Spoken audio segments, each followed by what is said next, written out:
There is a quiet mystery in how your mind can write down an event that never actually happened. Let us gently unravel this tapestry of the mind together.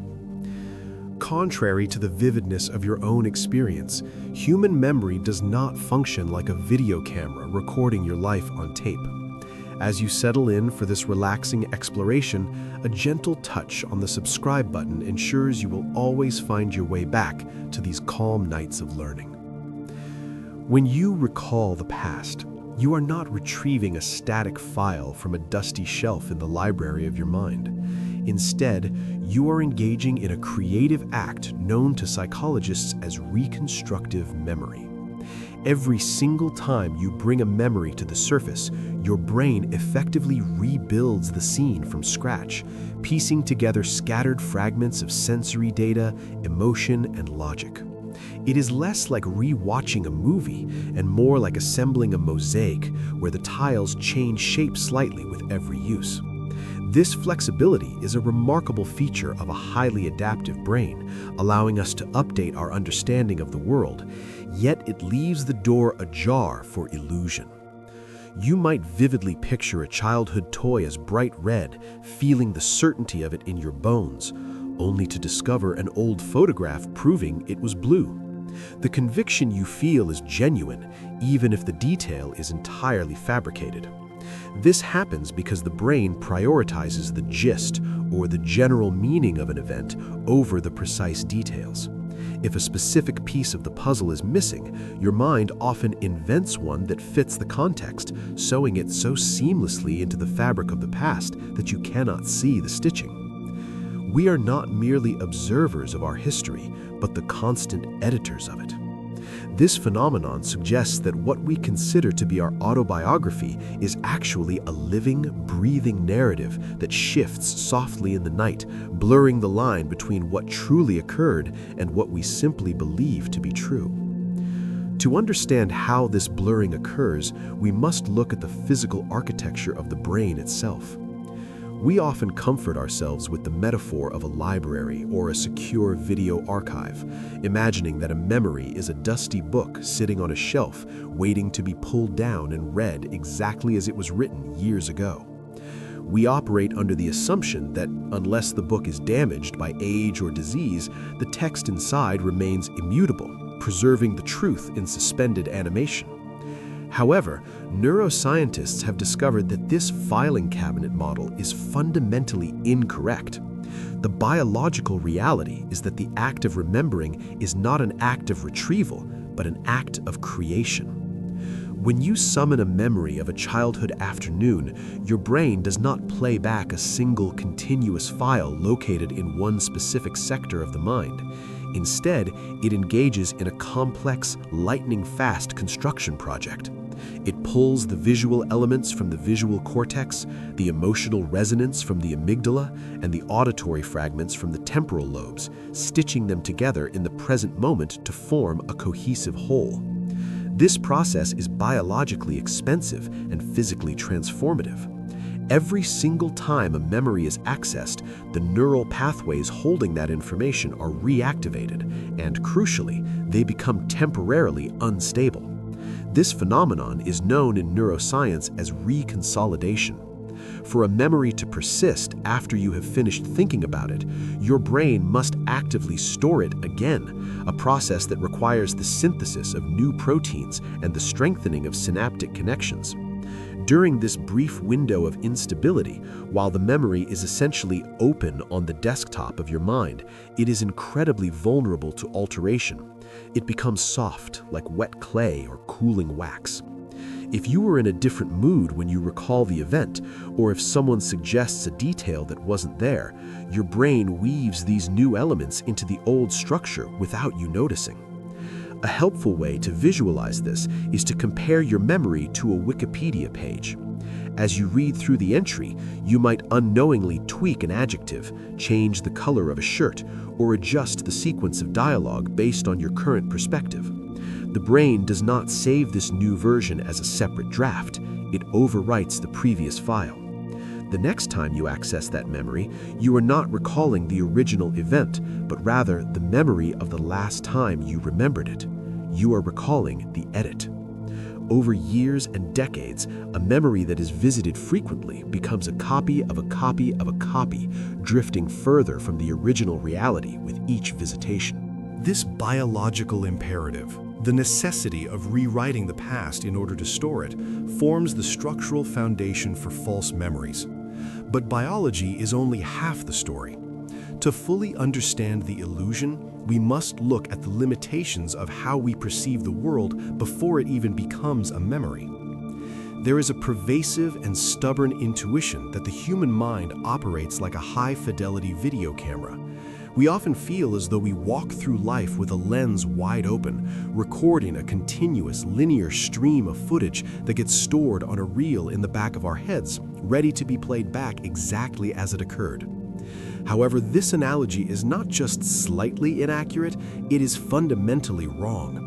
If the brain were a camera, it would be one with a scratched lens, a sporadic shutter, and a tendency to film only what it finds emotionally interesting while leaving the rest of the frame entirely blank. This limitation reveals itself through a phenomenon known as change blindness. Our attention is a finite resource, functioning less like a floodlight and more like a narrow spotlight in a vast dark room. We simply cannot process every photon of light or every sound wave that washes over us, so the brain makes a calculated, energy-saving decision to ignore the vast majority of reality. You might believe you are seeing the entire scene in front of you, the texture of the wall, the pattern on a rug, the specific title of a book on a shelf, but in truth, you are likely only seeing a tiny fraction of it in high resolution. The rest is a blurry assumption. This is why people in psychological experiments can be engaged in a conversation with a stranger, have that stranger duck behind a counter and be replaced by a completely different person, and never notice the switch. The brain was not encoding the stranger's specific facial features, it was merely encoding the concept of a person. And as long as the replacement fits that general concept, the mind perceives no disruption in continuity. This leads us to a startling realization about how we perceive the raw material of memory. Because our sensory input is naturally riddled with holes and blind spots, the brain acts as an eager, overconfident artist. It fills in the missing data, not with what is actually there, but with what it expects to be there based on probabilities and past experiences. It essentially auto-completes reality. If you glance at a kitchen, you expect a stove and a refrigerator. Even if you didn't actually look directly at the refrigerator, your brain might record a generic white appliance into your memory of that moment simply because it belongs in the scene. This means that before a memory is even formed, before the neurons have a chance to wire together to store the event, the data has already been adjusted by your brain's predictive algorithms. We do not remember what we see, we often remember what we thought we saw. To manage this overwhelming influx of information, the mind separates memories into two distinct tracks, a concept known in psychology as fuzzy trace theory. The first track is the verbatim trace, which records specific, detailed information, the exact shade of blue on a shirt or the precise wording of a sentence. The second is the gist trace, which captures the general meaning, the feeling, or the emotional pattern of the event. The structural weakness here is that the verbatim trace is incredibly fragile and fades rapidly, often within hours or days. The gist trace, however, is robust and long-lasting. As time passes, we lose the footage but keep the screenplay. We remember that a friend was angry, but not exactly what they said. When we try to recall the event later, the mind retrieves the gist, "my friend was angry," and then reconstructs the verbatim details to match that feeling, inadvertently inventing dialogue that fits the emotion, even if those words were never spoken. This reliance on the gist rather than the specific reality sets the stage for the crucial moment of encoding, where experience is translated into biology. But this biological translation is remarkably fragile, acting less like a rigorous archival process and more like a sketch artist working in a crowded, noisy room. The primary culprit in preventing a true memory from taking hold is a lack of attention. often described as encoding failure. We frequently believe we have forgotten a specific name or where we placed an object, but in many cases, the memory was never formed to begin with. The brain is constantly bombarded with sensory data, far more than it can process, so it aggressively filters out what it deems irrelevant. If your mind is preoccupied with a worry or a distraction while you lock the front door, the neural system may not engage the hippocampus to index that action. Later, you cannot recall locking the door, not because the memory faded, but because the pen never touched the paper. This selective filtering becomes even more dramatic and distorting under conditions of high anxiety. There is a well-documented phenomenon in forensic psychology known as the weapon focus effect, which illustrates how stress acts as a blinder rather than a clarifier. When a person witnesses a crime or a frightening event involving a threat, their visual attention tunnels strictly toward the source of the danger, such as a weapon. The brain, prioritizing immediate survival over the creation of a diverse historical record, allocates almost all its processing power to the object that could cause harm. Consequently, the details at the periphery, the perpetrator's face, the color of the walls, or the presence of bystanders, are left in a soft, processing blur. However, the mind abhors a vacuum and is uncomfortable with these blank spaces in the narrative. When the witness is later asked to describe the scene, the brain does not simply report a gap in the data. Instead, it inadvertently leans on schemas, which are mental blueprints or scripts of how the world typically works. If you enter a room that feels like an office, your schema expects books and a desk. If you pay little attention to the room, but are later asked to describe it, you may vividly remember seeing books that were never there, simply because your brain filled in the gaps with what it expected to see. In this way, our past experiences reach forward in time to alter how we encode the present, ensuring that we often see not what is truly before our eyes, but a reflection of what is already inside our heads. We are effectively remembering our own predictions, mistaking a mental simulation for a historical fact. This phenomenon relies heavily on what psychologists call schemas, which are essentially mental blueprints or scaffolds that we use to navigate the world without having to analyze every single detail from scratch. Imagine walking into a room you have never visited before. You do not actually look at every leg of every chair to ensure it is a chair. Your mind recognizes the pattern and simply labels it furniture, allowing you to focus on more urgent tasks. This efficiency is a necessary survival mechanism, enabling us to process vast amounts of information quickly, but it comes with a fascinating side effect regarding how we store the past. When the reality before us does not perfectly match the blueprint in our minds, our memory often edits the scene to make it fit the template, a tendency that was famously illustrated in a landmark study conducted in 1981 involving a simple academic office. In this experiment, participants were asked to wait briefly in a room that was set up to look like the office of a graduate student. They sat there for only 35 seconds, believing they were merely waiting for the real experiment to begin, but the waiting period was the actual test. Later, they were taken to a different room and asked to write down everything they had seen in that office. The results were striking because nearly 1/3 of the participants confidently claimed they saw books lining the shelves. It makes perfect intuitive sense, as our internal schema for an academic's office almost always includes books, yet in this specific room there was not a single book to be found. The shelves contained other items, like a skull and a wine bottle, but the participants' brains essentially hallucinated the books to complete the expected picture, proving that we often remember the gist of a scene rather than the specific reality, filling in the gaps with what we believe should be there.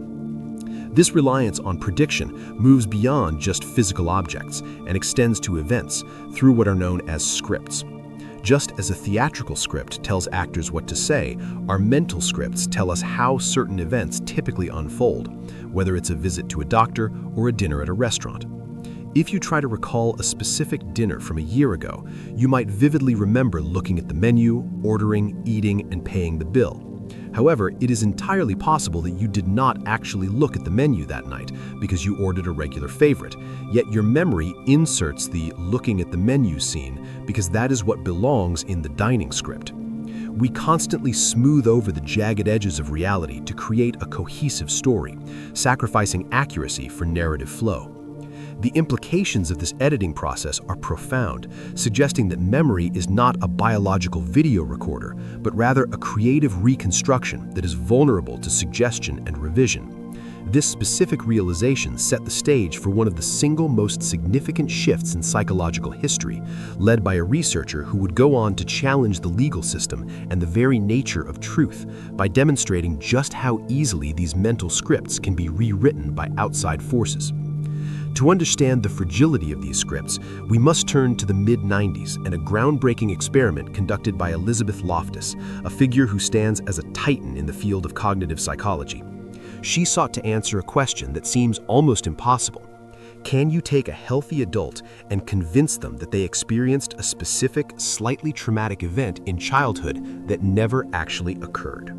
The difference in wording seems trivial, a mere stylistic choice, yet the impact on the human mind was profound. The word smashed carried a connotation of violence and severe force, and the participants' brains retroactively altered their visual memory of the speed to align with the intensity of the verb. However, the intrusion of false information went deeper than just speed estimates. In reality, the film showed no broken glass whatsoever. The windshields and headlights remained intact. Yet the participants who had been primed with the word smashed 7 days earlier were more than twice as likely to report seeing shattered glass on the pavement. Their minds had followed a logical script.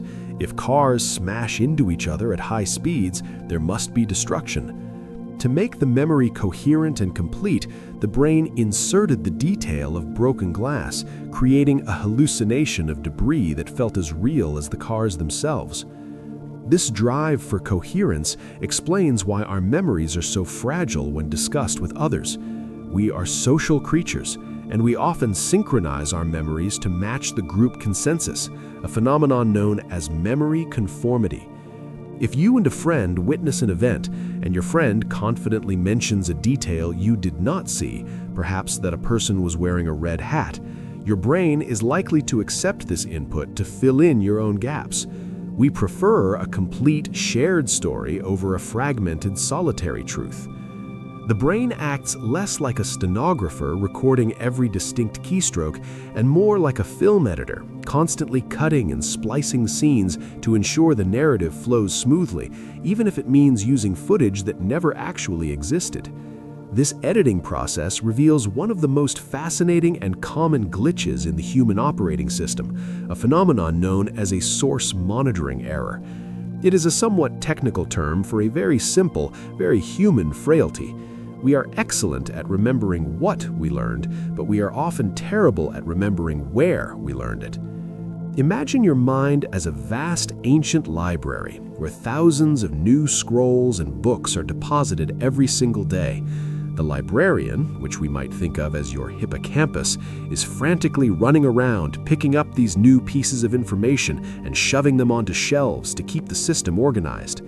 In the rush of daily life, the librarian often rips off the dust jacket, the cover that lists the author, the date, and the publisher, and keeps only the pages containing the story. Later, when you pull that book off the shelf to recite a fact, you have the information perfectly preserved, but you have absolutely no idea if it came from a peer-reviewed scientific journal, a casual conversation with a neighbor, or a sensational headline you glanced at while waiting in line at the grocery store. This disconnect is called source amnesia, and it is responsible for a surprising amount of what we consider to be our general knowledge. This usage of the passive voice is a subconscious admission that the source tag has been lost, even though the content remains. This creates a psychological loophole often referred to as the sleeper effect. When you first hear a rumor from a source you know is unreliable, perhaps a tabloid magazine or a dubious social media post, your brain correctly flags it as suspicious. You might even laugh at it in the moment. But as time passes, the memory of the source, the unreliable tabloid, fades away much faster than the memory of the story itself. The suspicious tag falls off, leaving only the narrative behind. Months later, the story remains in your head, now untethered from its dubious origins, and because it feels familiar, it begins to feel like a fact you simply know to be true. This blurring of lines becomes even more profound when we introduce visual media, which can hijack our reality monitoring systems with startling efficiency. The brain processes visual information with a high degree of authority. For our ancestors, seeing was believing, and if you saw a predator, it was real. However, the ancient parts of the brain that process visual input do not always distinguish between light entering the eyes from the real world and light entering the eyes from a television screen. If you watch a historical drama or a realistic disaster movie, you are encoding vivid, emotional, and sensory-rich details into your long-term memory. Years later, when you try to recall the event, your brain searches for the strongest visual record.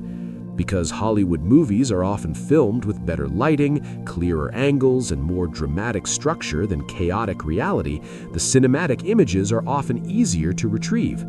The brain makes a split-second judgment call. If this image is so clear and easy to see in the mind's eye, it must be a real memory.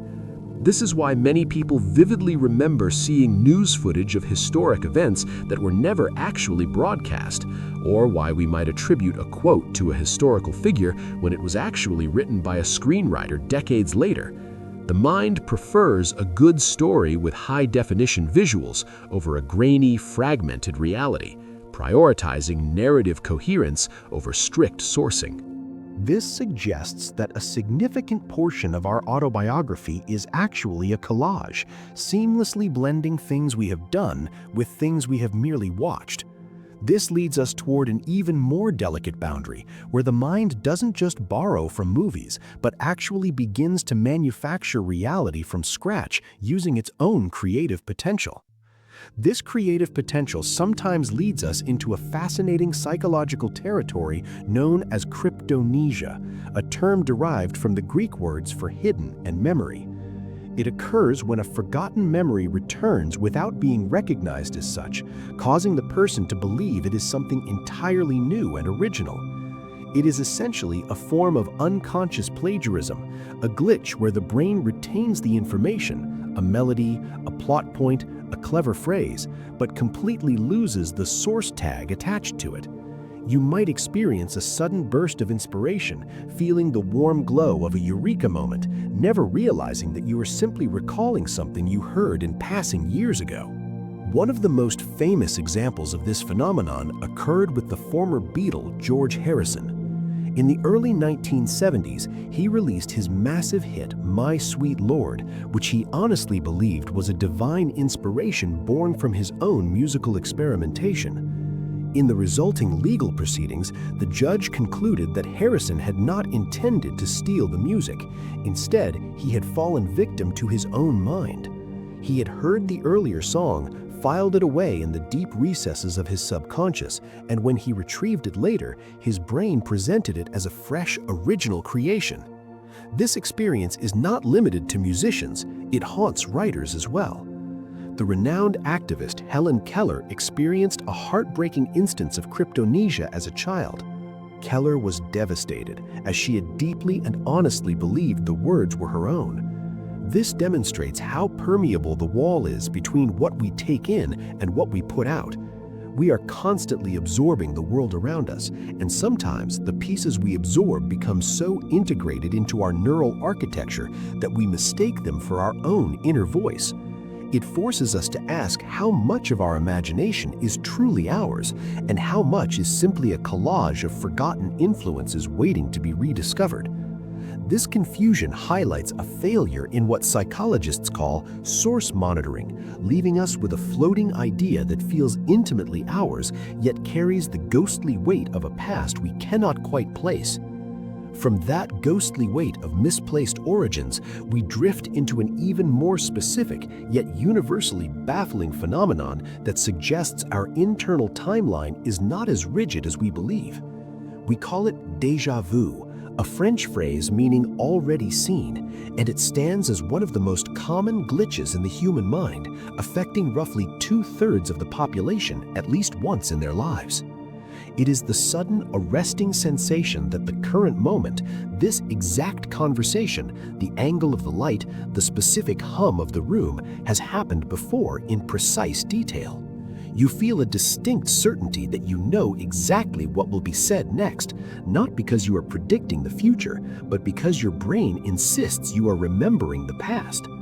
Scientists have moved away from mystical explanations and now view this as a fascinating discord between sensory input and memory recall speed. One prevailing theory suggests it is a matter of timing within the brain's medial temporal lobe. Ordinarily, information travels from your eyes and ears to the conscious processing centers and the long-term memory banks almost simultaneously. However, if there is a tiny neurological delay, a sort of synaptic hiccup, the information might reach the memory center a fraction of a second before it reaches your conscious awareness. Your brain is effectively tricking you into thinking a live broadcast is a rerun, creating a false echo of familiarity where none should exist. This is the unsettling experience of looking at something or someone you know intimately, a close friend's face, a common word, or the street you live on, and suddenly finding it utterly alien. It is a quiet disconnection where the visual recognition remains, but the emotional tag of "I know this" fails to fire. You might stare at a simple word like door, repeating it over and over until the letters detach from their meaning and become nothing more than strange curves and lines on a page. This state exposes the intricate truth that knowing something is not just about retrieving data, it is a specific chemical sensation that overlays our perception. When that overlay strips away, even our own homes can feel like stage sets we have wandered onto by mistake, proving that the warmth of the familiar is just another story the brain whispers to keep us grounded in the present. This internal storyteller is most clearly revealed in a classic psychological experiment known as the Diess-Roediger-McDermott paradigm. It serves as a humbling demonstration of how easily the mind can be seduced by context to manufacture a reality that never existed. Imagine sitting in a quiet, comfortable room while a researcher reads you a rapid list of 15 related words: bed, rest, awake, tired, dream, wake, snooze, blanket, doze, slumber, snore, nap, peace, and yawn. A few minutes later, you were asked to recall as many words from that list. You might even claim to remember the specific tone of voice the researcher used when saying it, or where it appeared in the sequence. Yet, the word sleep was never on the list. In repeated trials across decades of research, approximately 80% of participants recall this non-existent word, often holding the exact same level of certainty for the lure as they do for words that were actually spoken. This specific error is what psychologists call a critical lure, and it highlights a fundamental truth about human cognition. The brain does not record the world like a camera saving a raw video file to a hard drive. Instead, it functions more like an impressionist painter, capturing the essence, the feeling, and the general meaning of an experience, rather than the precise, pixel-perfect details. When you heard the list, your brain immediately identified the underlying theme connecting all those terms.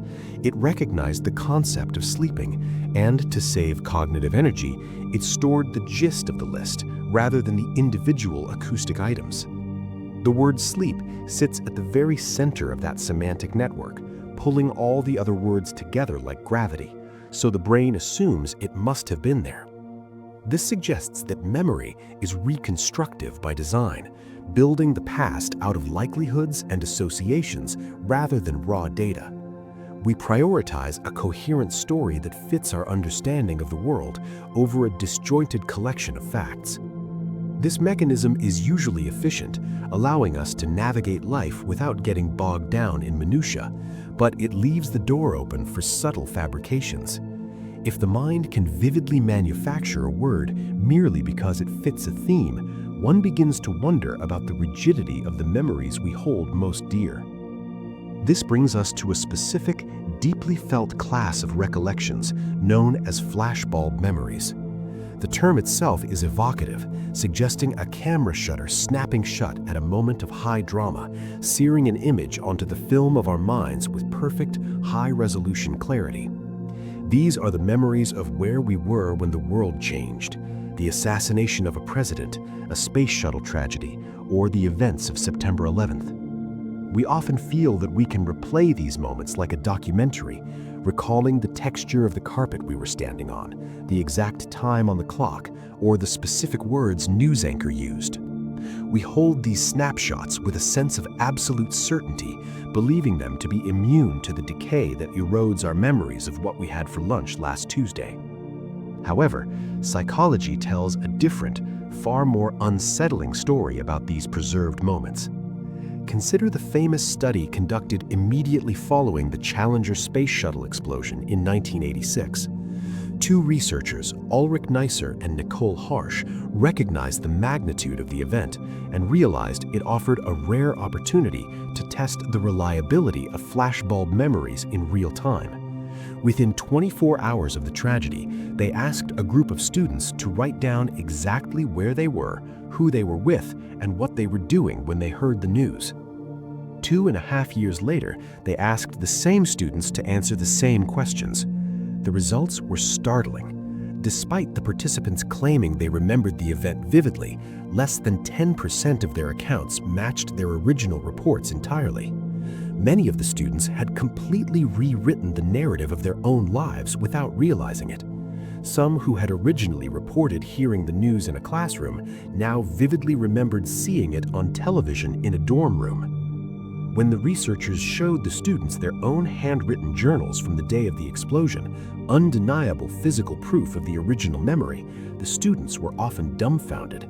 They acknowledged that the handwriting was theirs, yet they stated that the information felt wrong, unable to emotionally connect with the true past because the false memory had become so entrenched and detailed. This reveals a critical distinction in the science of memory. Confidence is not a gauge of accuracy. You can be 100% certain of a detail, willing to swear on it in a court of law, and still be factually incorrect. Studies following the attacks of September 11th yielded almost identical patterns. Researchers found that the accuracy of these memories degrades rapidly in the first year and then plateaus, yet the emotional confidence in them remains high sky. The reason for this divergence lies in how we treat these major events. Unlike a random Tuesday lunch, we talk about tragedies. We share stories with friends, we watch anniversary documentaries, and we consume news reports. Every time we retell the story of where we were, we are not retrieving the original data. We are retrieving the last version of the story we told, often incorporating details we learned later or smoothing out the narrative to make it more coherent. This leads to what psychologists call consistency bias, a subtle mechanism where the mind updates our past attitudes and beliefs to match what we believe today. We have a deep psychological need for our life narratives to make sense, for our past selves to be consistent with our current selves. If we survive a difficult event and come out stronger, we tend to remember our past behavior as more heroic or composed than it perhaps was. If a relationship ends poorly, we might unintentionally rewrite our memories of the early happy days, overlaying them with the shadow of the eventual breakup, convincing ourselves we saw the warning signs all along. The mind is not a cold archivist storing documents. It is a storyteller that constantly edits the script to ensure the protagonist, you, remains a consistent character, even if that means altering the history of the scenes you lived through. This editing process is rarely a cool, calculated decision made in a quiet room, but rather a chaotic reaction born from the chemistry of emotion itself. When we experience something profound, whether it is a moment of intense fear, surprising joy, or deep shock, our biology takes over the pen. Deep within the brain, the amygdala acts as an emotional siren, alerting the memory centers that something significant is happening. It signals the release of stress hormones like adrenaline and cortisol, which act as a powerful fixative, essentially telling the hippocampus that this specific moment is critical for survival and must be preserved at all costs. you might naturally assume that this chemical surge would result in a perfect, high-definition recording of the entire event, like a camera capturing every pixel with absolute clarity. However, the opposite is often true regarding the full scope of the scene. Evolutionary biology prioritizes immediate survival over comprehensive data storage. This phenomenon is frequently referred to as tunnel memory. Under the influence of high adrenaline, the brain focuses its entire processing power on the central detail, the threat, the sudden movement, or the source of the emotion, while the peripheral details blur into the background. It is as if a powerful spotlight has been turned on in a dark theater. The actor in the center is illuminated in blinding white light, but the rest of the stage, the props, and the backdrop fall into shadow. This biological spotlight creates a distinct problem for historical accuracy later on. We are left with a central fragment that is vivid and undeniable, yet it is surrounded by a hazy void where the context should be.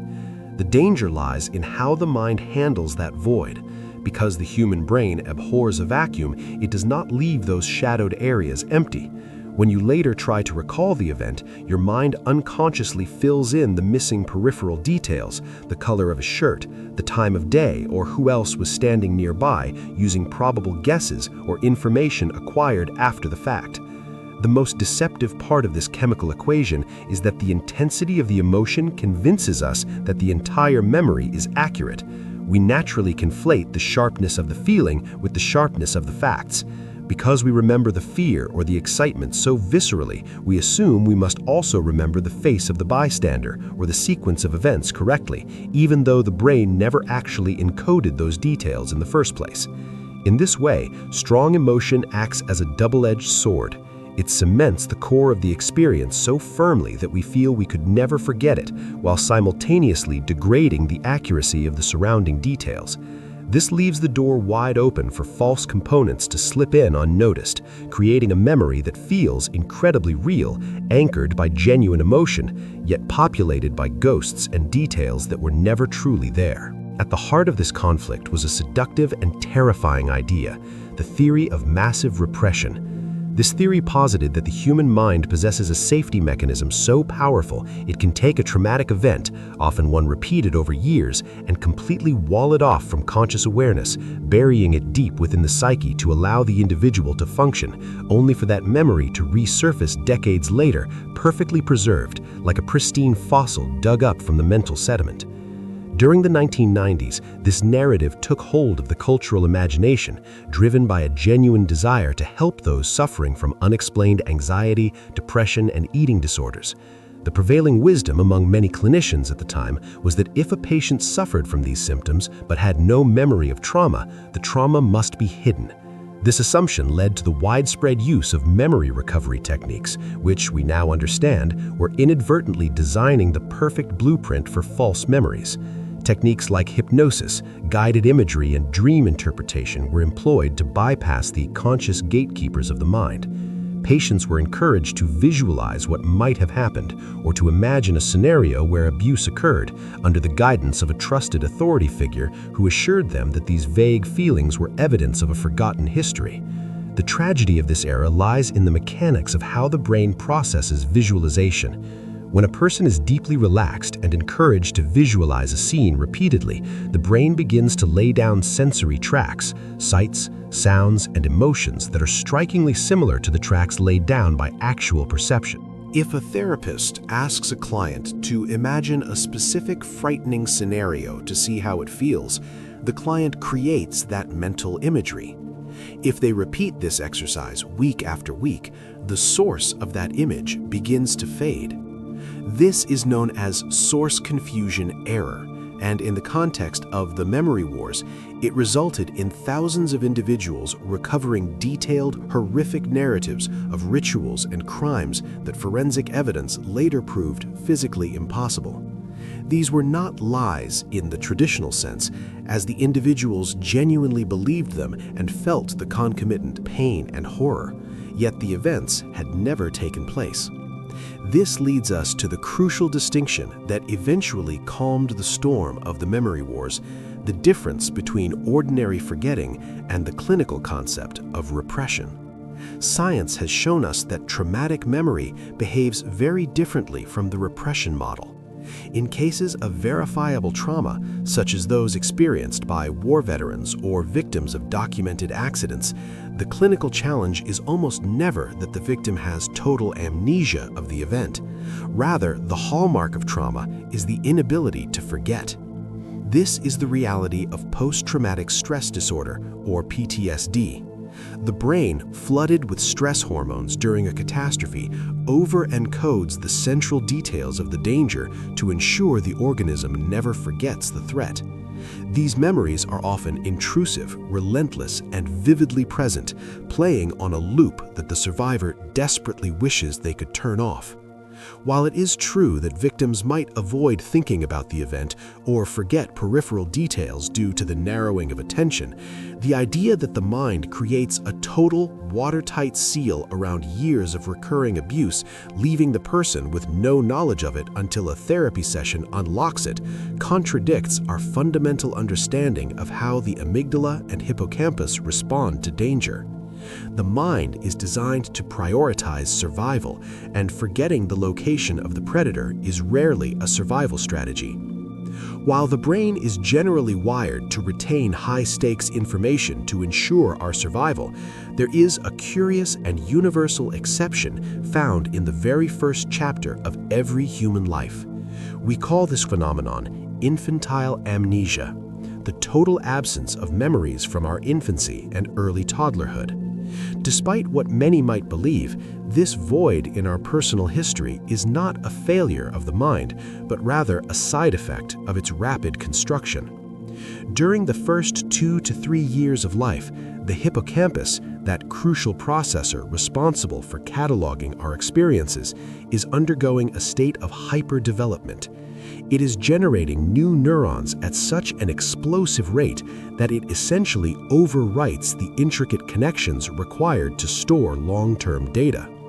The brain is so busy building the library that it hasn't yet begun to stock the shelves with books, resulting in a biological inability to retain a cohesive narrative of our earliest days. Furthermore, memory is inextricably linked to language. We find it incredibly difficult to remember what we cannot name or describe.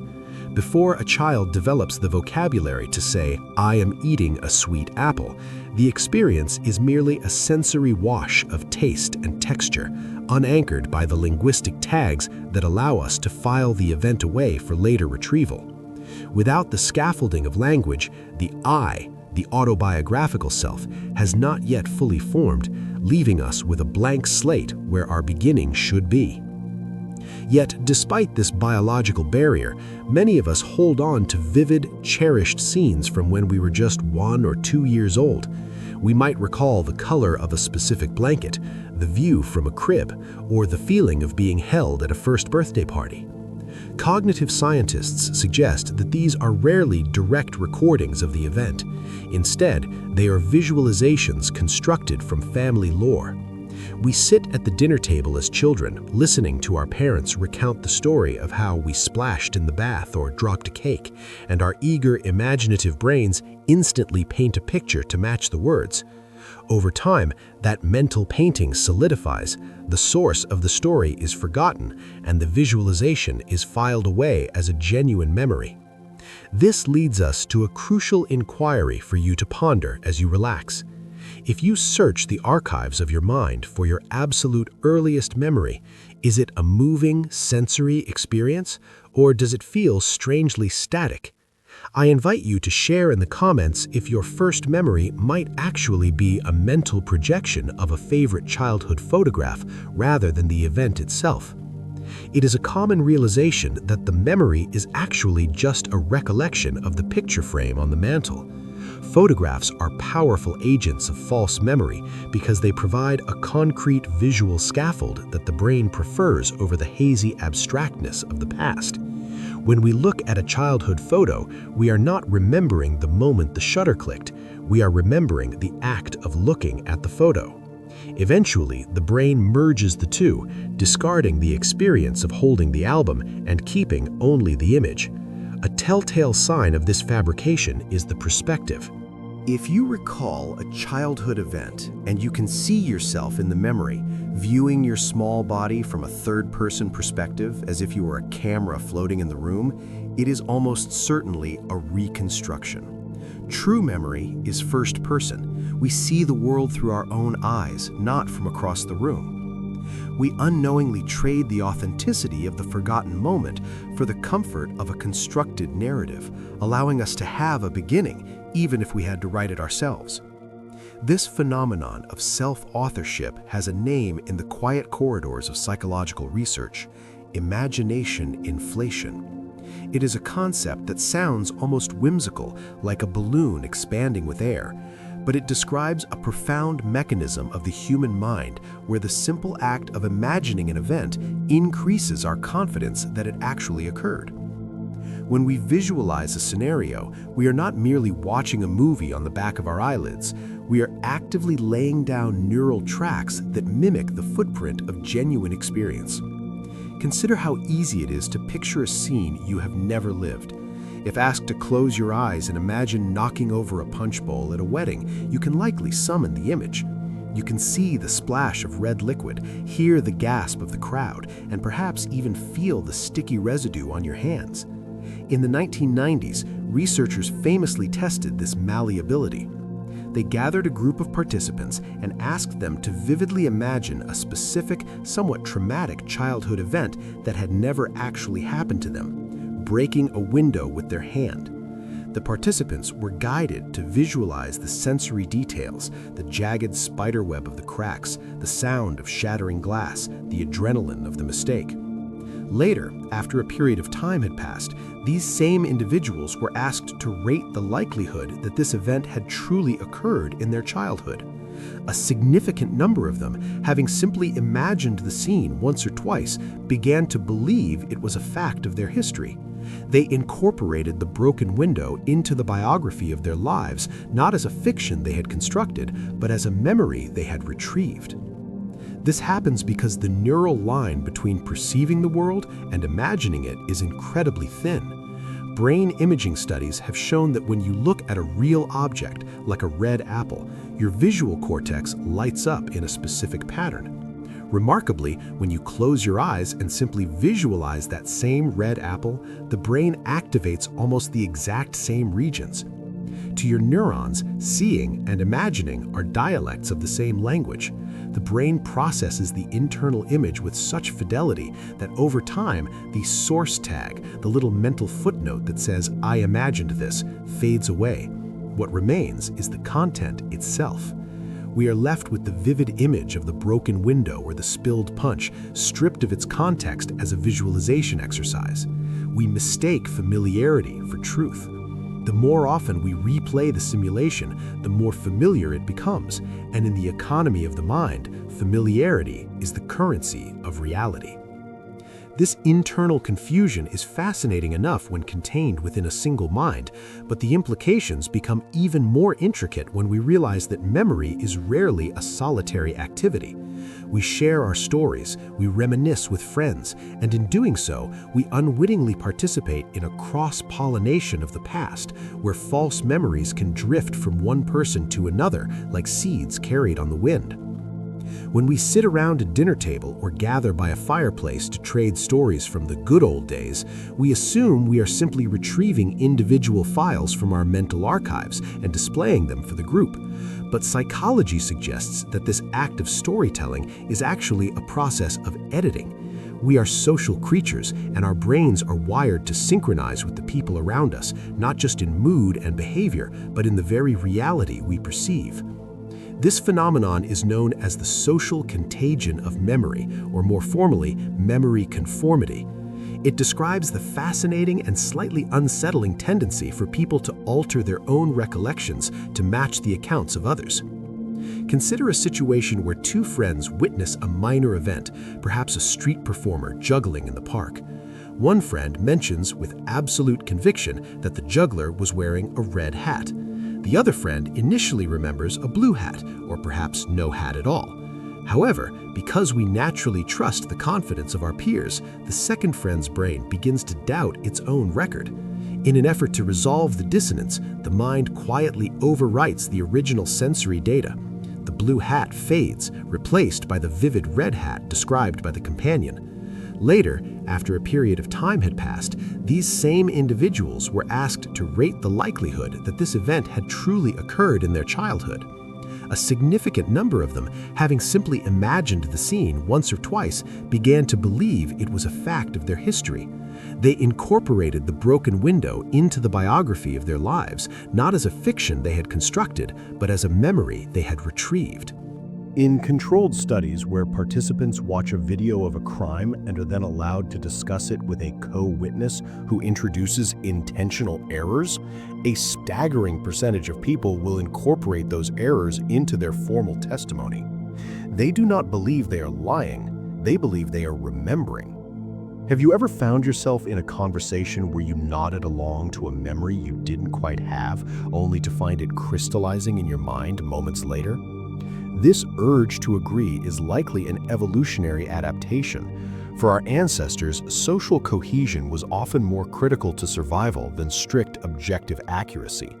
Being aligned with the tribe, sharing the same narrative, and validating the group's version of reality fostered trust and bonding.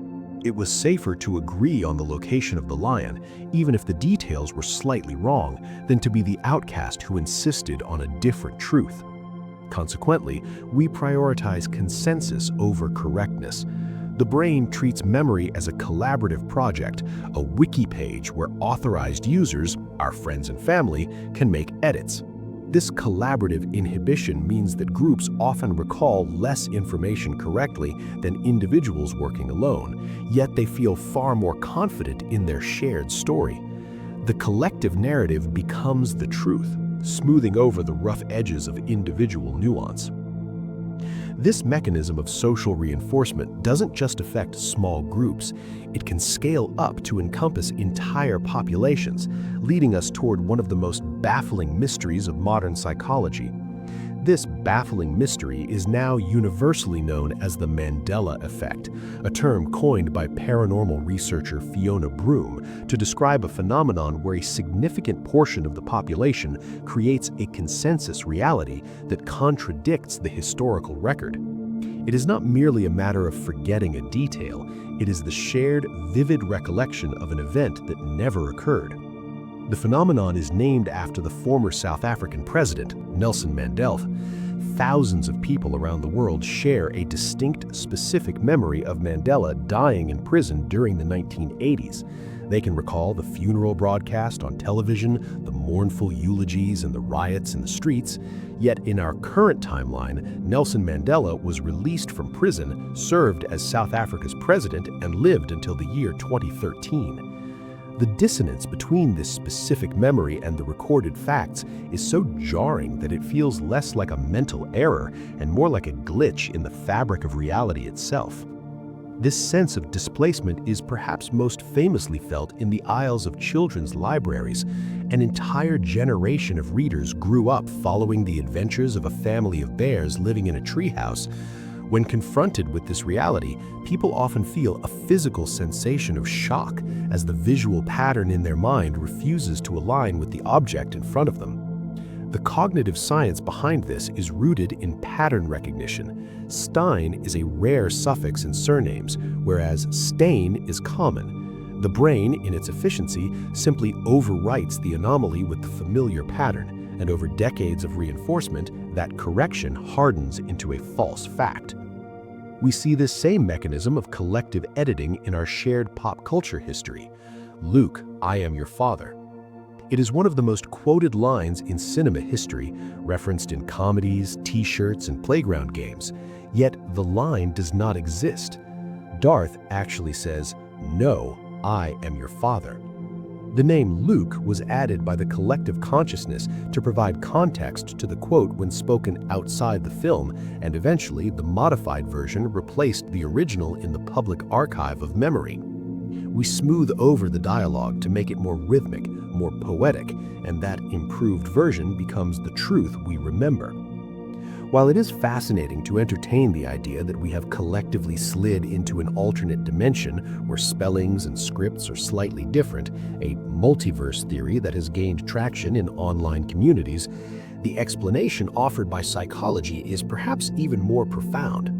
These shared false memories reveal how our brains rely on schemas or mental blueprints to fill in the gaps of our perception. Consider the character of Curious George. Close your eyes and picture the little monkey. Does he have a tail? Most people visualize him swinging by a long, curly tail. In reality, Curious George has never had a tail. However, our mental schema for monkey includes a tail, so the brain diligently paints one into the memory to make the image complete. This process is known as priming. We are primed by other associations to see things that aren't there. We remember the Monopoly man, rich Uncle Pennybags, wearing a monocle, likely because we associate monocles with the turn-of-the-century wealthy aesthetic, or perhaps because we are conflating him with Mr. Peanut, who does wear one. The Monopoly man, however, has never worn a monocle. We remember a cornucopia, a wicker horn of plenty, behind the fruit in the Fruit of the Loom logo, a detail so specific that many can describe the weave of the basket. Yet the company history shows only a pile of fruit, never a basket. These aren't random errors. They are predictable, shared creative writing exercises by the human subconscious. If you have a distinct memory of that cornucopia, or perhaps a different movie line that you swear was real, let me know in the comments, as these shared discrepancies often reveal just how similar our internal wiring truly is. We are not recording the world like a camera. We are painting it like an artist. And sometimes we all choose to use the same brush to cover up the blank spots on the canvas. This tendency to smooth over the rough edges of reality doesn't stop at the personal level. It scales up to encompass entire societies, creating what sociologists call collective false memory.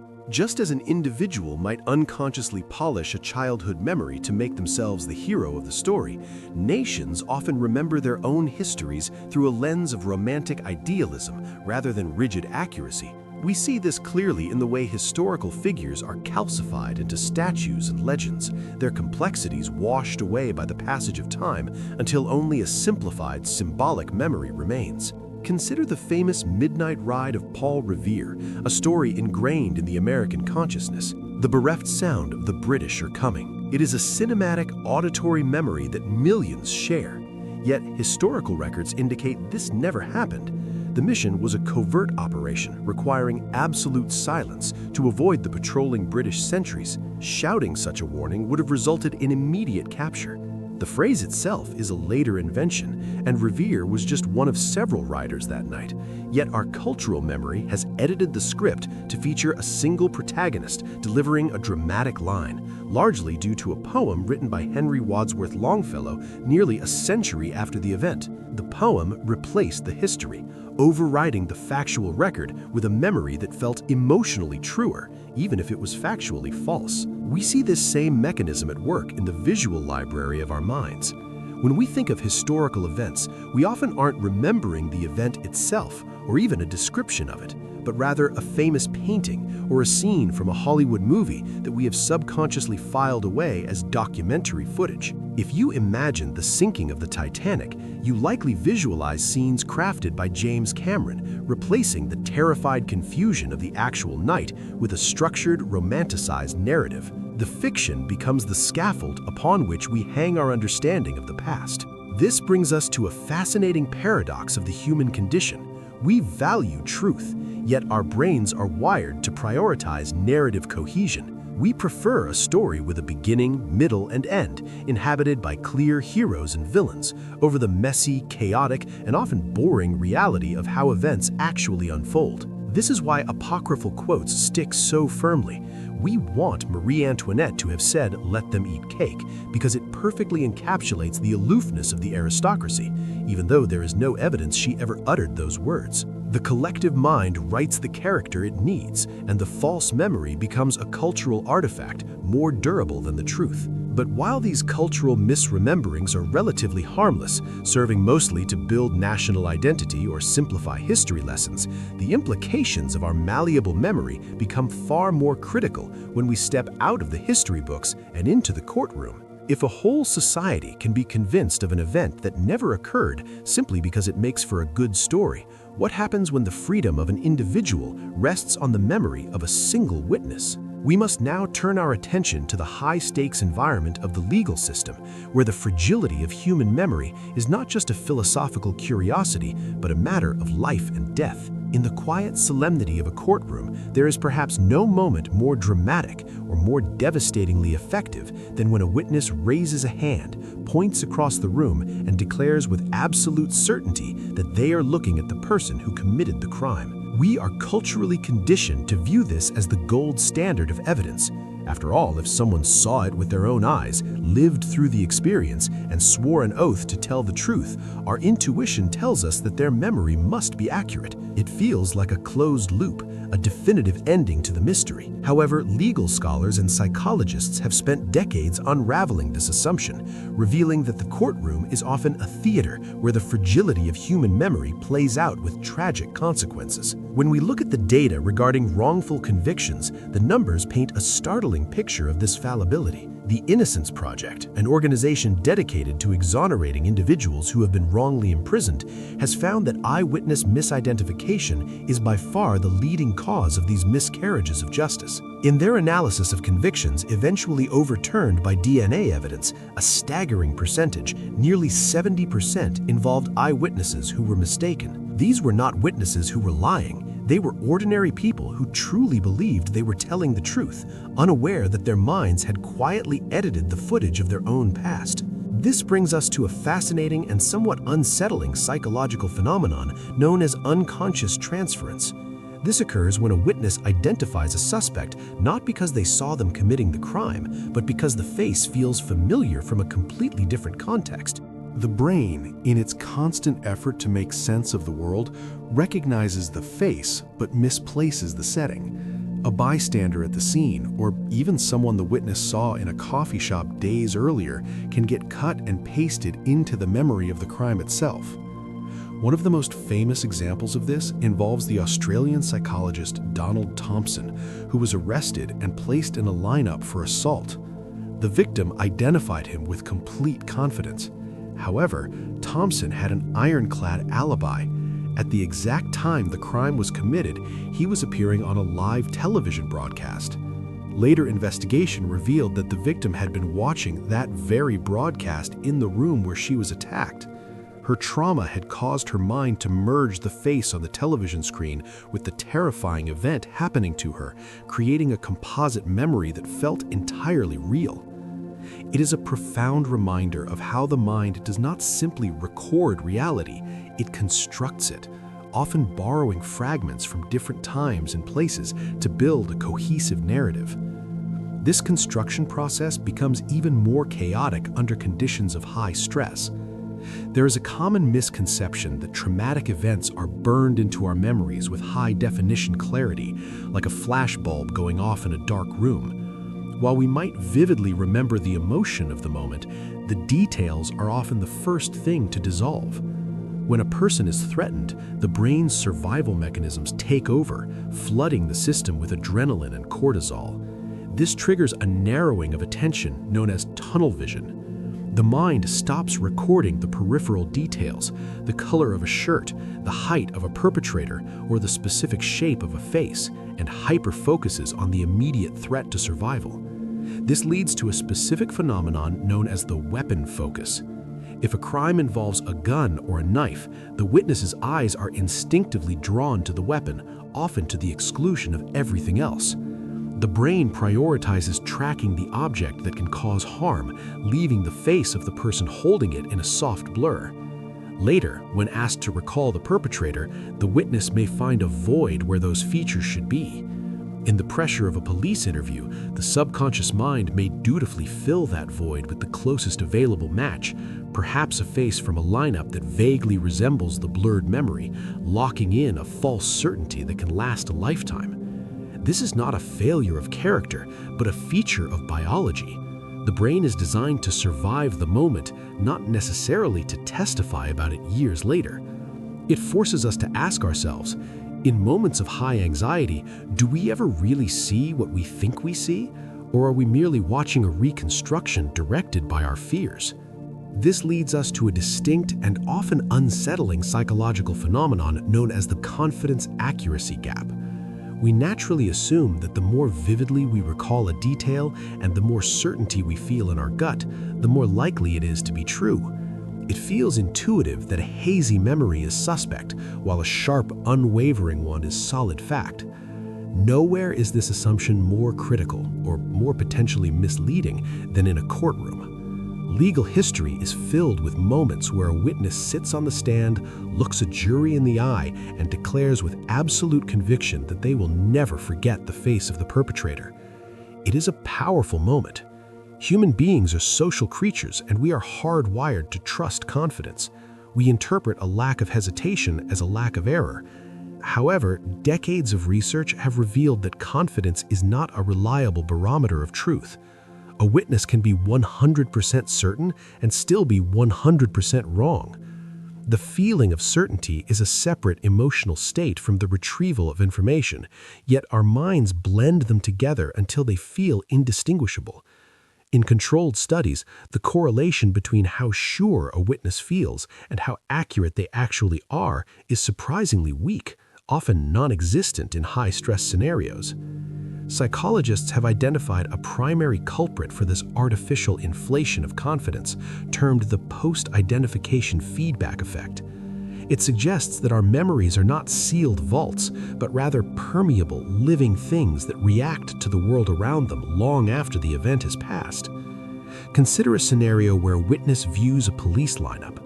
I may not be sure, they might first think, but if an administrator or an officer nods and says, "Good, you identified the suspect," a profound shift occurs. That simple affirmative feedback acts like a varnish, sealing the memory and glossing over the initial cracks of doubt. The brain, which dislikes ambiguity, latches on to this validation. Later, when that same witness recalls the moment, they no longer remember their hesitation. They remember the praise, the validation, and the correctness of the choice. The memory is rewritten to match the feedback, transforming a tentative guess into a rock-solid conviction.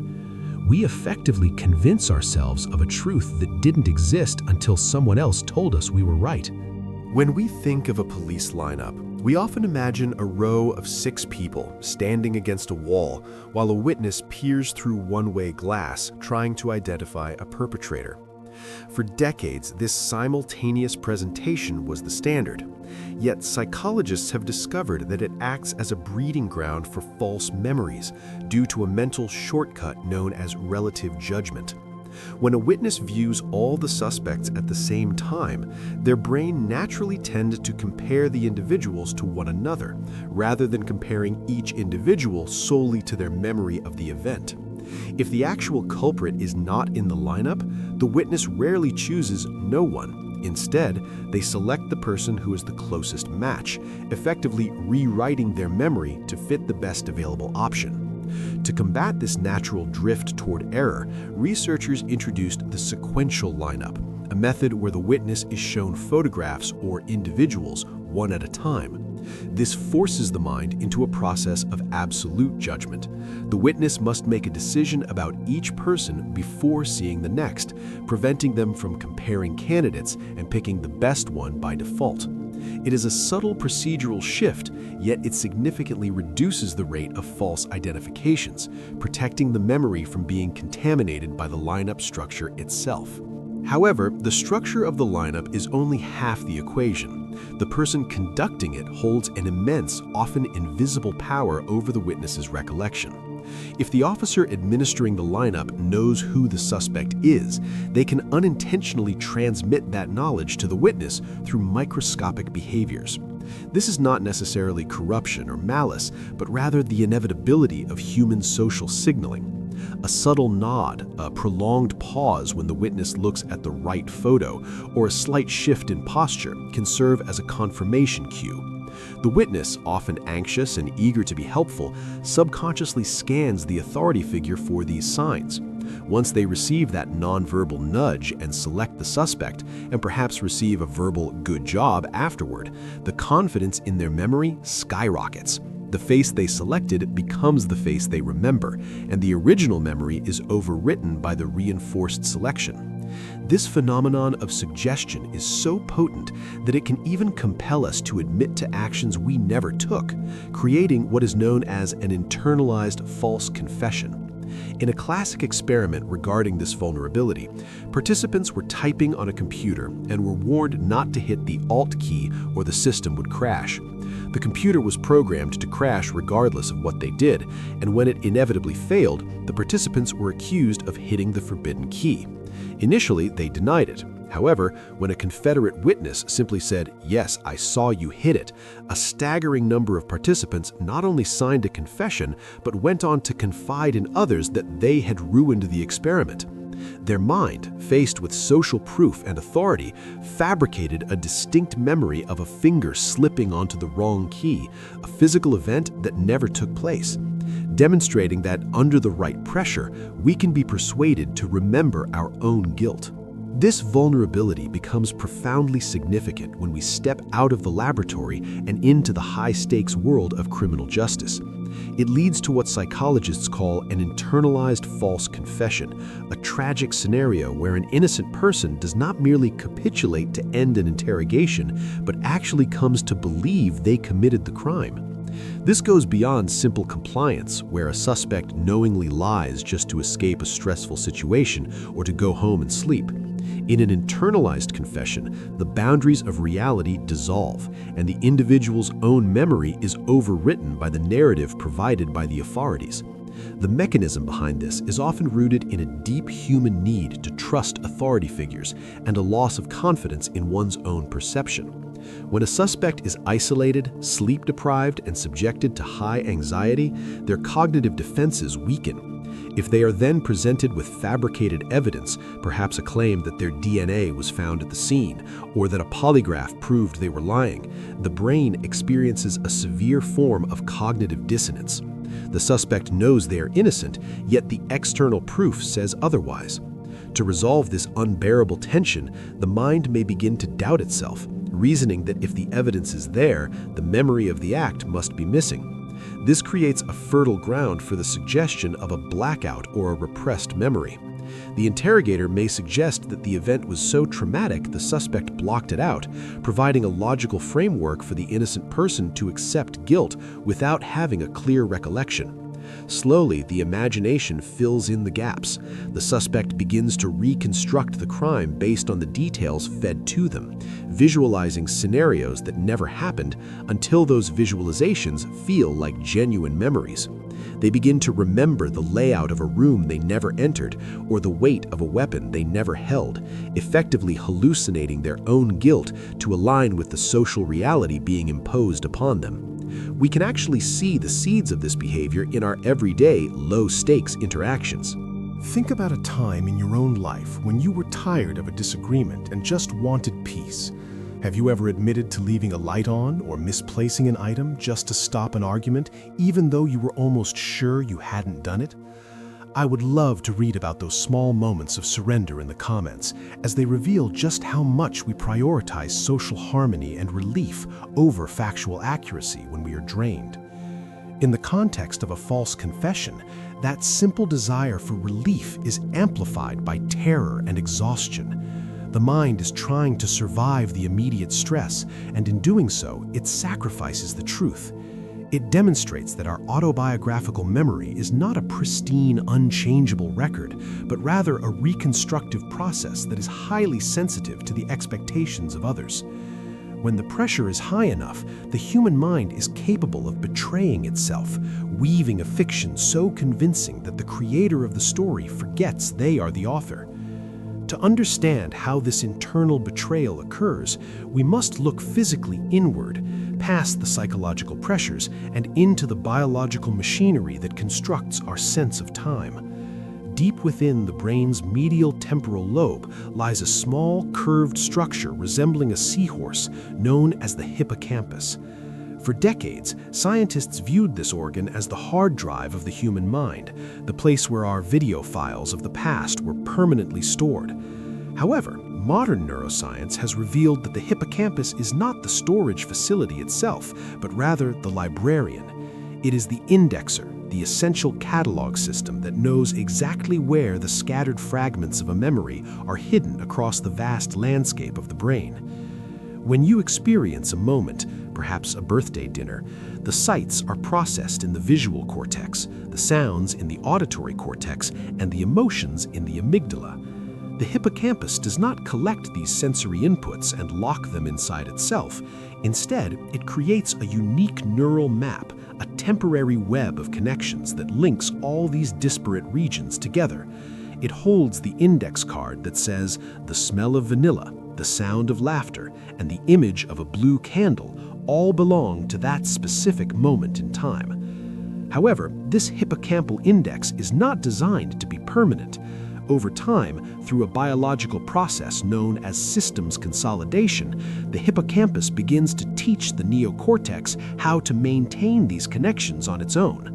It is a slow, gradual handoff, often occurring during deep sleep, where the brain replays the day's events, strengthening the direct links between the sensory areas, while the hippocampus slowly steps back. As this transfer happens, the memory transforms. It becomes less dependent on the specific detailed index of the hippocampus and more reliant on the generalized knowledge structures of the cortex. This is where the seed of false memory is often planted.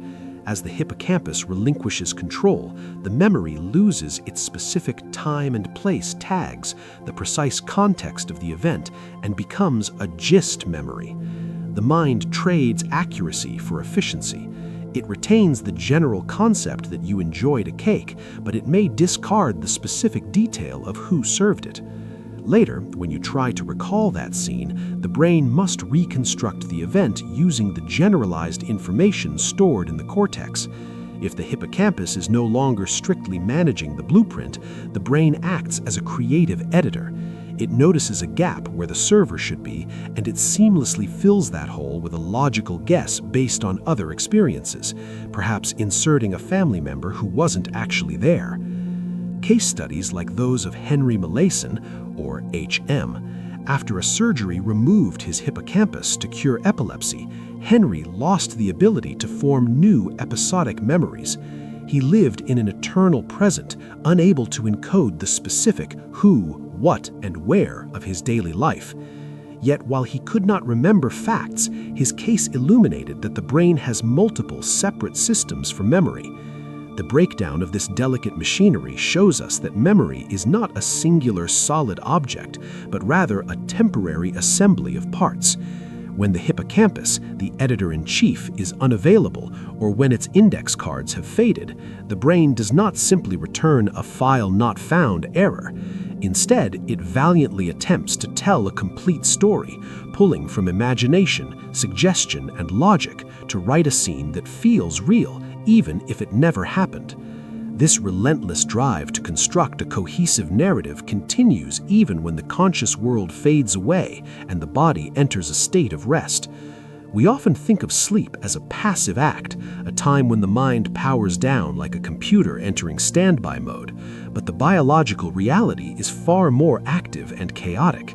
It is during the deep rhythmic cycles of sleep that the brain performs its critical archival work, a process known as memory consolidation. You might imagine this process as a librarian quietly organizing books on shelves, but it is actually more like a film editor trying to splice together a coherent movie from thousands of disjointed clips. During the day, the hippocampus holds on to new information temporarily. At night, it attempts to transfer these fragile, fresh memories to the neocortex for long-term storage. However, this transfer is not a perfect photocopy. To save energy and storage space, the sleeping brain prioritizes the general meaning of an event over the specific details.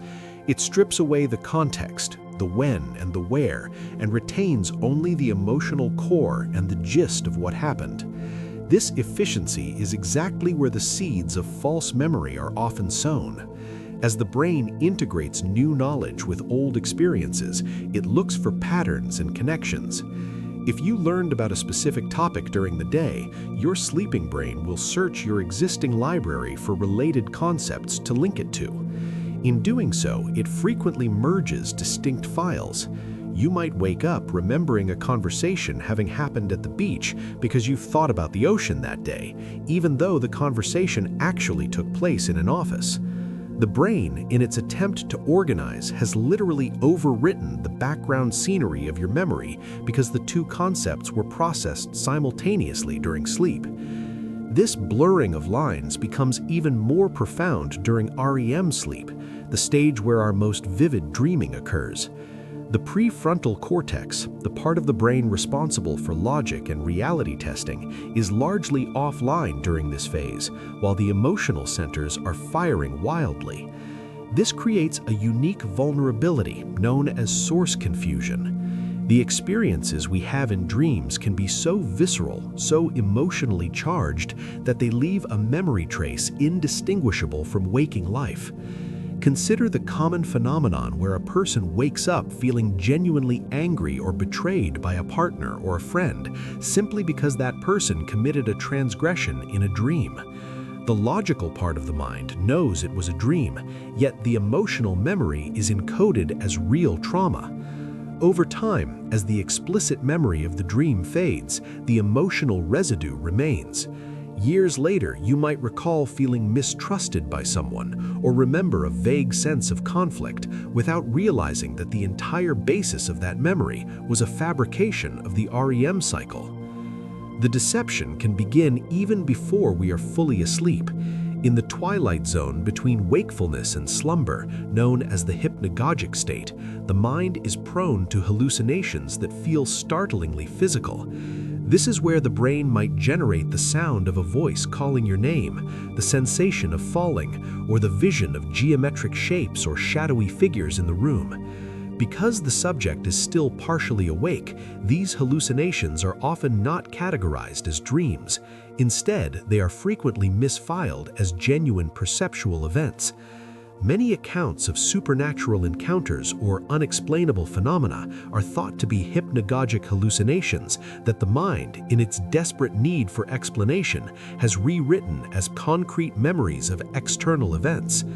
This internal rewriting process is fascinating enough when it happens in the privacy of our own skulls, but we have entered an era where the external world actively participates in this fiction, supplying the raw materials for false memories through the screens we watch.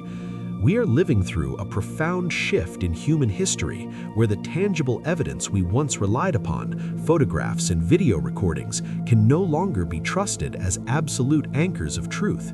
Yet our brains have not evolved quickly enough to catch up with this technological leap.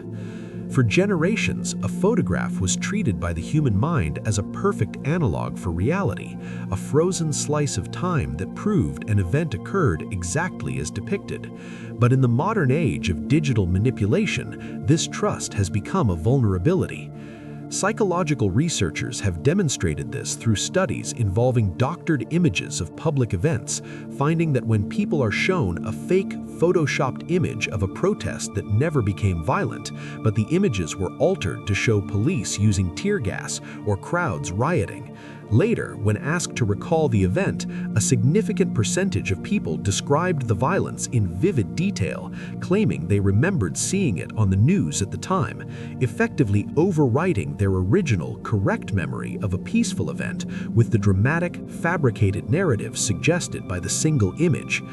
The visual input is so powerful that it bypasses our critical filters, embedding itself in the hippocampus as if it were a lived experience. This phenomenon extends beyond static images into the realm of deepfakes, where artificial intelligence can now synthesize hyper-realistic video and audio of real people saying or doing things they never did. This strikes at a primal weakness in our cognitive architecture, because for millions of years of evolution, hearing a recognizable voice or seeing a familiar face was a guarantee of presence. We do not have a biological defense mechanism against a familiar face speaking words that have been synthesized by an algorithm, and consequently, our memory systems are incredibly susceptible to these fabrications. The danger to our memory is compounded by the sheer velocity at which we consume information in the digital age. We scroll through headlines, images, and video clips at a pace that prevents the brain from performing what psychologists call source monitoring, which is the mental process of tagging a piece of information with its origin. When we read a claim on a social media feed, we might initially note that it comes from an unreliable source, but as time passes, the content of the message creates a stronger memory trace than the tag indicating where it came from. This is often referred to as the sleeper effect, where a piece of fake news becomes more persuasive over time because the brain retains the emotional impact of the story while gradually forgetting that the source was dubious. We are left with a feeling of truth, a distinct memory of an event or a fact, completely divorced from the context that would have told us it was a fabrication, leaving us with a library of knowledge that feels entirely real, but has been quietly edited by the speed of our consumption. It is tempting to look at these glitches and conclude that the human brain is simply a defective piece of hardware, a biological machine prone to error and confusion. Yet psychologists and neuroscientists have proposed a far more elegant explanation for this malleability. The leading theory, known as the constructive episodic simulation hypothesis, we scroll through headlines, images, and video clips at a pace that prevents the brain from performing what psychologists call source monitoring, which is the mental process of tagging a piece of information with its origin. When we read a claim on a social media feed, we might initially note that it comes from an unreliable source, but as time passes, the content of the message creates a stronger memory trace than the tag indicating where it came from. This is often referred to as the sleeper effect, where a piece of fake news becomes more persuasive over time because the brain retains the emotional impact of the story while gradually forgetting that the source was dubious. We are left with a feeling of truth, a distinct memory of an event or a fact, completely divorced from the context that would have told us it was a fabrication, leaving us with a library of knowledge that feels entirely real but has been quietly edited by the speed of our consumption. It is tempting to look at these glitches and conclude that the human brain is simply a defective piece of hardware, a biological machine prone to error and confusion. Yet psychologists and neuroscientists have proposed a far more elegant explanation for this malleability. The leading theory, known as the constructive episodic simulation hypothesis, suggests that the primary function of our memory system is not actually to keep a perfect record of the past, but rather to prepare us for the future. If the brain were merely a video recorder, storing every moment exactly as it happened in a rigid, unchangeable file, we would be trapped in history, unable to adapt to new situations. Instead, our minds are designed to be flexible, treating memories less like fixed footage and more like a collection of building blocks, independent fragments of sights, sounds, emotions, and concepts that can be taken apart and reassembled in infinite ways. This architectural flexibility is precisely what allows us to imagine events that have not yet occurred. When you sit in a quiet room and try to picture what next week's vacation might look like, or how a difficult conversation with a colleague might go, your brain does not conjure these images from thin air. It instantly dives into the archives of the past, pulling the image of a sandy beach from a trip 10 years ago, the feeling of the sun from yesterday afternoon, and the facial expression of your friend from a photograph, and it stitches them together to create a simulation of the future. This mental time travel is the cornerstone of human foresight and planning, giving us the evolutionary advantage of pre-experiencing a situation before we actually step into it. We are able to troubleshoot problems, rehearse skills, and anticipate dangers precisely because our memory is not glued to the context in which it was formed. However, this same mechanism that allows us to brilliantly construct the future also makes us vulnerable to misconstructing the past. The neural machinery used to remember yesterday is almost identical to the machinery used to imagine tomorrow. In brain scans, the hippocampus lights up with nearly the same intensity and pattern whether a subject is recalling a childhood birthday or imagining a retirement party 40 years hence. Because the process is one of active construction rather than passive retrieval, the brain can sometimes grab a building block from your imagination or a story you heard and accidentally mortar it into the foundation of a real memory. This trade-off suggests that false memories are not merely system failures, but rather the cost of doing business for a mind capable of creativity. Evolution prioritized a system that could generalize and predict over a system that could retain perfect fidelity.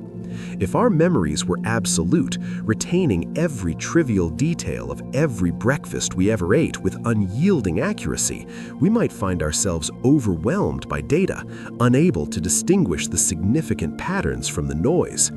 The fluidity that causes us to occasionally remember a dream as a reality is the same fluidity that allows a writer to invent a world, an engineer to design a new machine, or a child to turn a cardboard box into a castle. We accept the occasional fiction in our autobiography in exchange for the power to rewrite the world around us. This capacity to rewrite reality is strongly correlated with high creativity, revealing that the very mechanism causing us to misremember is the same engine that drives human innovation. Psychologists have long observed a fascinating connection between the frequency of false memories and the ability to solve complex, novel problems. When researchers look closely at the minds of artists, writers, and inventors, they often find a memory system that prioritizes connection over precision. This is known in cognitive science as spreading activation. Imagine your brain as a vast, dark network of electric lights. When you think of a single concept like apple, the light for that word turns on, but the electricity doesn't stop there. In a highly creative mind, this spreading activation is wider and faster. The electricity travels farther, lighting up distant connections that a more rigid mind would leave in the dark. This is how a songwriter finds a rhyme, or how an engineer realizes a fan blade can be shaped like a bird's wing. However, this same wide-reaching network is what makes the creative person vulnerable to the lure. Because so many related lights are turned on, it becomes difficult to distinguish which light was the original source and which was just the reflection. The creative mind sees the pattern so clearly, the sweet that connects the candy and the sugar, that it records the pattern as a memory rather than recording the specific list of ingredients. This trade-off is often measured through tests of divergent thinking, which is the cognitive skill used to generate multiple unique solutions to open-ended problems. Studies show that people who are better at word association games, where they must find the link between three seemingly unrelated words, are also more prone to the standard memory errors we have discussed. They are so good at finding the link that they cannot help but see it, even when it isn't explicitly stated. This phenomenon relies on what psychologists call schema flexibility. A schema is a mental framework that helps us organize and interpret information. If your schemas are rigid, a chair is always just a chair, and a brick is always just a building material. But if you have high schema flexibility, a chair can be a ladder, a fortress, or a percussion instrument. This flexibility allows you to improvise and adapt, but it also means your brain is constantly editing the files of your memory to make them fit new narratives. The creative mind is essentially a storytelling machine that does not always respect the boundary between what happened and what could have happened. It treats the past not as a fixed archive of unchangeable documents, but as a palette of colors to be mixed and blended. We accept these occasional illusions because they are the necessary side effects of a mind that is constantly reaching beyond the immediate facts to find deeper meanings and new possibilities. One of the most fascinating roles of this mental revisionism is how it serves to protect our sense of self. If we remembered every social blunder, every moment of paralyzing doubt, or every time we were less than generous with perfect stinging clarity, moving forward with confidence would be incredibly difficult. So the mind acts as a gentle editor, smoothing over the rough drafts of our history to ensure the story remains readable. This phenomenon is deeply linked to what psychologists call the optimism bias. When we look in the rearview mirror of our lives, the view is often constructed to appear brighter than the reality actually was. We have a statistically significant tendency to remember our past choices as better than they were, perceiving our former selves as slightly more intelligent, more patient, and more virtuous than the objective record might show. This isn't vanity, it is a critical survival mechanism for our mental health. It turns out that a touch of mild delusion is a prerequisite for resilience. Studies suggest that individuals who lack this rose-colored filter, those who recall their past failures with brutal, unvarnished accuracy, are often far more susceptible to sadness and anxiety. A healthy memory system digests an event, extracts the necessary lesson, and then discards the sharpest edges of the emotional bitterness, leaving behind a narrative that we can live with. It allows us to view a difficult year not as a limiting series of failures, but as a necessary time of building character. This is exactly why the good old days almost always seem superior to the present, not because the world was objectively better, but because our minds have dutifully swept away the mundane frustrations, the long waits in line and the rainy days, leaving only the highlight reel. It raises a gentle question for us tonight as we wind down. Do you prefer this natural softening of the past, holding on to the good old days with that warm, nostalgic glow? Or would you rather have a memory that records every flaw and mistake with perfect, unyielding accuracy? I would love to hear your thoughts in the comments on whether this rose-colored tint is a blessing you embrace. Ultimately, this bias ensures that we keep trying, keep connecting, and keep waking up ready to face a new day, unburdened by the full, crushing weight of yesterday's stumbles. As we advance in years, this protective mechanism evolves into a distinct cognitive landscape, transforming how the mind archives the past. The relationship between aging and false memory is not simply a story of decline, but rather one of complex adaptation. In our younger years, we rely heavily on what researchers call verbatim traces, which are the high-definition, specific details of an event. Gists are the fuzzy, impressionistic representations of what happened, the meaning rather than the mechanics. This shift creates a fertile ground for benign fabrication because the mind begins prioritizing the narrative arc over the specific props.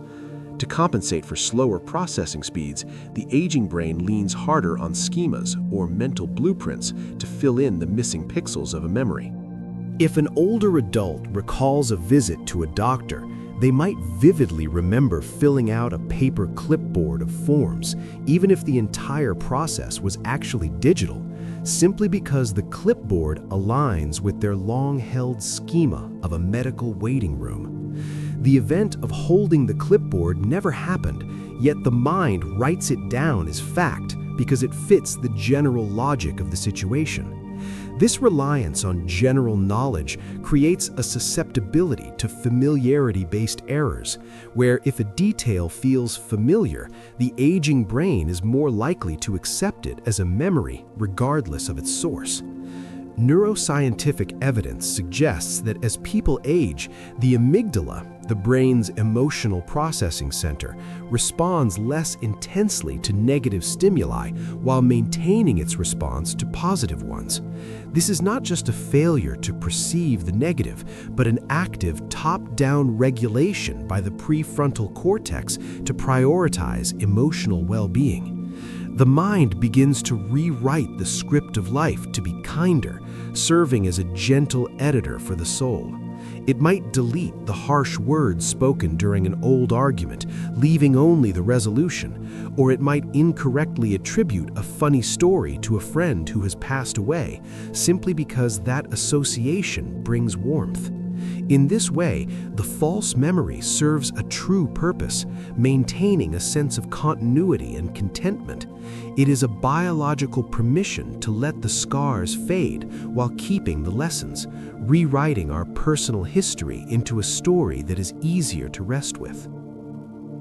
This gentle reshaping of the past leads us inevitably toward a profound philosophical question regarding the nature of identity itself. If the specific details of our lives are subject to revision, if the scenes we replay in the theater of our minds are partly fiction, then we must wonder who exactly is watching the screen. There is a classic thought experiment from ancient Greek philosophy known as the Ship of Theseus, which asks a simple yet troubling question. If a ship has its wooden planks replaced one by one over the course of a long journey until not a single original piece of timber remains, is it still the same ship? The human mind presents us with a biological version of this paradox. Our cells regenerate, our opinions evolve, and as we have seen, our memories, those planks that form the deck of our personal history, are swapped out, polished, or completely reimagined over time. Yet, despite this constant internal renovation, you still feel like you. This continuity suggests that the self is not a static museum archive where facts are stored in glass cases, but rather a dynamic, living process. This brings us to the concept known as the narrative self. Many philosophers and cognitive scientists propose that we are, in essence, the story we tell ourselves. We are not defined by a cold, objective list of chronological events, but by the thread we weave to connect them. When the mind generates a false memory, it is often acting like a skilled editor or a novelist, smoothing over a plot hole to make the character's journey make more sense. In this light, the flexibility of memory is not a technical failure, but a beautiful artistic capability. It allows us to be the authors of our own lives rather than mere transcribers. Think of the difference between a court stenographer and an impressionist painter. A stenographer records every word exactly as spoken, dry and devoid of feeling.